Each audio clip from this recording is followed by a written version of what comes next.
Bowling कर रहा है। রিশাদ খুব ভালো বোলিং করছে, বিপিএলও আমি তাকে খেলেছি। রিশাদ বাংলাদেশের হয়ে যেভাবে পারফর্ম করছে আমার চোখে ও অসাধারণ একজন লেগ স্পিনার। আপনি যে দলের বিপক্ষেই খেলেন না কেন তাদের মোকাবেলা করতে কিছু পরিকল্পনা থাকে, আমাদেরও আছে, চেষ্টা করব সেটা মাঠে প্রয়োগ করতে। রিশাদের বোলিং জাদু, উইকেট হারিয়ে মেজাজ গরম উসমান খানের, সজোরে ব্যাট দিয়ে আঘাত করলেন প্যাডে। এর আগে রিশাদকে বাউন্ডারি হাঁকিয়ে রীতিমতো দাপটি দেখাতে শুরু করেন উসমান, কিন্তু রিশাদও হার মানার পাত্র নন। এক বল বিরতি দিয়েই তাকে ফেললেন নিজের জালে, বাউন্ডারির প্রতিশোধে তুললেন উইকেট। মেজাজ হারিয়ে মাঠ ছাড়েন উসমান।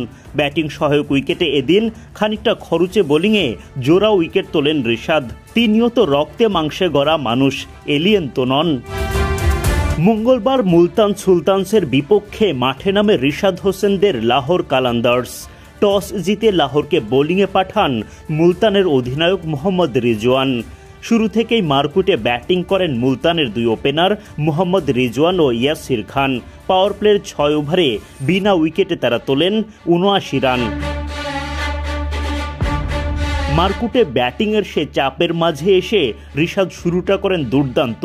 প্রথম 5 বলে ইয়াসির ও রিজওয়ানকে চাপের মধ্যে রাখেন, কেবল 4টে সিঙ্গেল আদায় করতে পারেন তারা, কিন্তু ওভারের শেষ বলে রিশাদকে ছক্কা হাঁকিয়ে 50 পূরণ করেন ইয়াসির।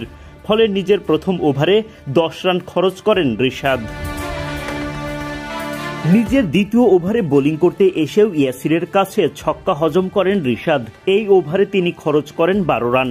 মুলতানের ব্যাটারদের দৃঢ়তায় বেশ চাপেই পড়ে যায় লাহোর কালান্দার্স। নিজের 3 নম্বর ওভারে এসে অবশ্য ঠিকই বোলিং জাদু দেখান রিশাদ। বাংলাদেশি এই লেগের বলে রিভার্স সুইপ করতে যান উসমান খান, কিন্তু সুবিধা করতে পারেননি। শর্ট থার্ডম্যান অঞ্চলে ধরা পড়েন আসিফ আফ্রিদির হাতে। 24 বল থেকে 39 রান করে বিদায় নেন উসমান।